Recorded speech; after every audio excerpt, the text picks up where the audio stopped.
Survivor Series 2020 pay-per-view results review. This is the review. And you're probably here for The Undertaker. Thank you, Undertaker. This closed the show. It wasn't the line. This wasn't a match or anything. It just closed the show. And right after Drew McIntyre versus Roman Reigns. So pretty much, let's get into the Undertaker stuff. You know, the ring announcer announced people showing up. You had Shane McMahon, then Big Show, then JBL, then Jeff Hardy, Mick Foley, the Godfather, Henry O. Godwin and Phineas I. Godwin, Midian, obviously, Savio Vega, Rikishi, Kevin Nash, Booker T, HBK, Ric Flair, Triple H, and we did in fact get the mayor of fucking, I think it's Tennessee, Kane.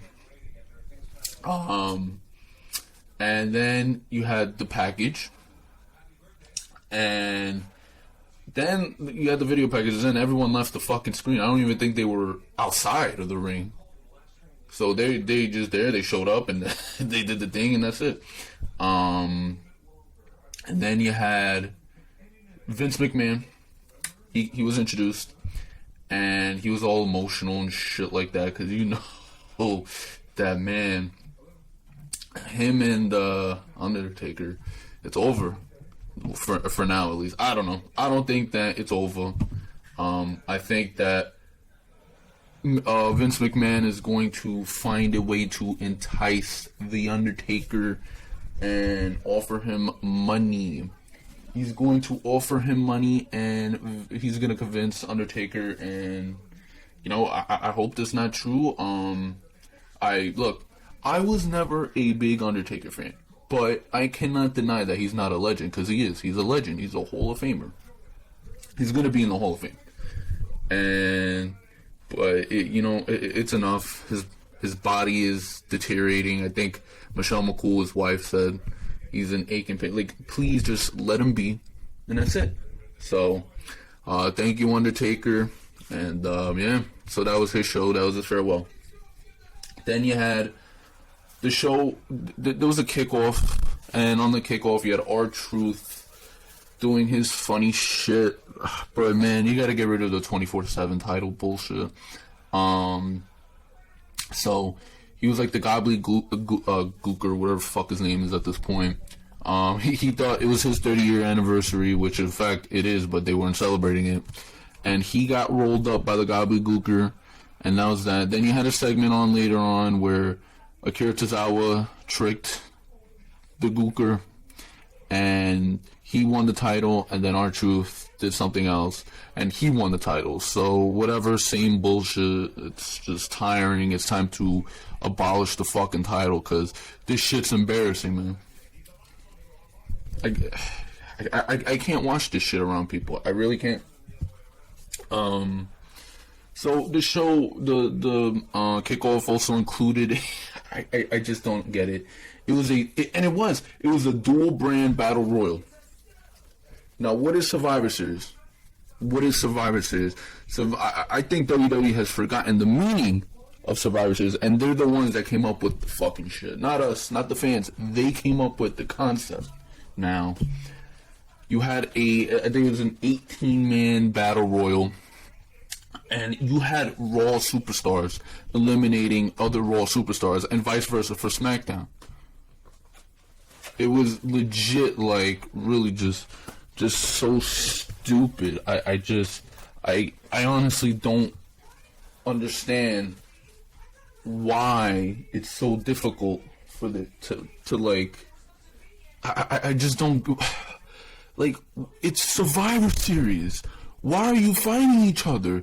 Maybe they needed to keep their fucking shirts on so they know who's who and who's on who brands. I don't even think they know who the fuck is on whose brand. At one point, yeah, Dominic Mysterio thought he eliminated The Miz, and The Miz came back in and eliminated Dominic Mysterio. So that was that. and you thought he was going to cash in, and he did not.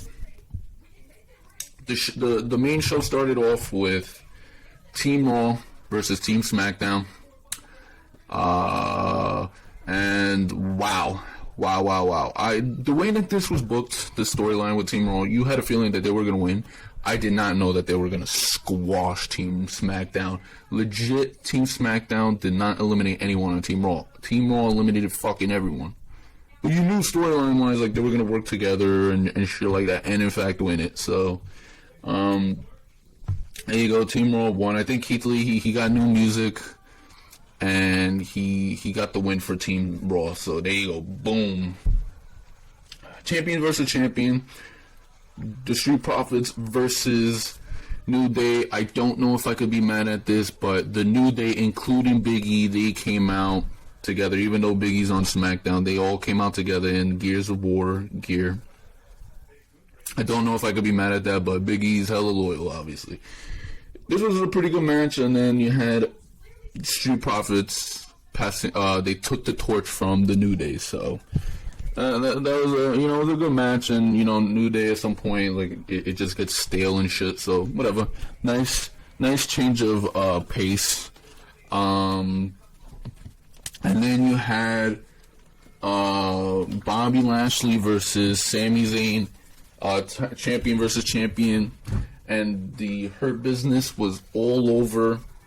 They were surrounding the ring on Sami Zayn, and eventually, as obviously the number games caught up, and Bobby Lashley was able to defeat Sami Zayn. It wasn't like how do you say, like a squash match? It was an actual match, and but Bobby Lashley now wins in the most underwhelming ways with this fucking Hurt Lock shit. He needs to start winning with the spear. He needs to win with the spear. This is so underwhelming, the Hurt Lock. It's fucking annoying. So, obviously, I spoke about Team SmackDown. And Jey Uso was a sole survivor. And he was not able to come up with the win. So, there was a segment where he was with his brother Jimmy Uso in the back. And then Roman Reigns comes and is like, oh, just gotta get the fuck out the building. I don't have time for losers. And so you guys thought, wow, he's leaving the arena, and you'll see later on what I'm talking about. Yeah, Team SmackDown. I mean, not even Team SmackDown. And there was like 7 matches on this show, so wow. You had Sasha Banks versus Asuka, and surprisingly enough, Sasha got the win. I think it was a pretty good match. Like, it picked up towards the end, like, last couple minutes, and it was really exciting. And Asuka has fucking no one on Raw anyway, so I don't even know. Sasha needed this. There's like no one on Raw for her. So Sasha won. Then you had the 5-on-5 women's match, and so obviously this went as planned. Nothing really happened. Natalya did not get replaced, unfortunately, to our dismay and our displeasure. So you had that, and then you had Lana. She at some point she tagged herself in the match at one point, and then after that, they tagged her out, and it was kind of ironic because Nia Jax was telling someone else to get the fuck out the ring. So that was pretty funny. And for some reason, Natalya did not take the first pinfall. Payne Royce eliminated Bayley, which was insane. Lana was on the fucking stairs for the rest of the match. And then it got down to, I don't even fucking know. It was like Nia Jax versus Bianca Belair. And they both got counted out, and which would mean they both got eliminated, and Lana was the sole survivor. So she won without doing a goddamn thing, and oh, this is so bad. I don't know. I really don't know, but yeah, we all knew that she was going to be the sole survivor, and so I didn't know how she was going to win and shit like that, but there you go. Then you had the big match in which this was the match we were waiting for. Roman Reigns versus Drew McIntyre. And man, pretty good match. And so at one point, you know, look, WWE did everything they could to make Drew McIntyre still look strong. So, at one point, the referee got knocked out. Roman did a low blow. Jey Uso came out, started attacking Drew McIntyre, this and that. Drew McIntyre ate everything, and he did not tap to Roman's guillotine chokehold. He fell asleep, and so he lost the match. And so Jey Uso redeemed himself, and he was in the back, and him and Roman were hugging each other. And that was it. Then you had the Undertaker'S celebration, and obviously I told you about that. So there you go. If you enjoyed what you saw in this video, please leave a thumbs up. That really helps me a lot. Subscribe if you're new, and I'll see you guys next time.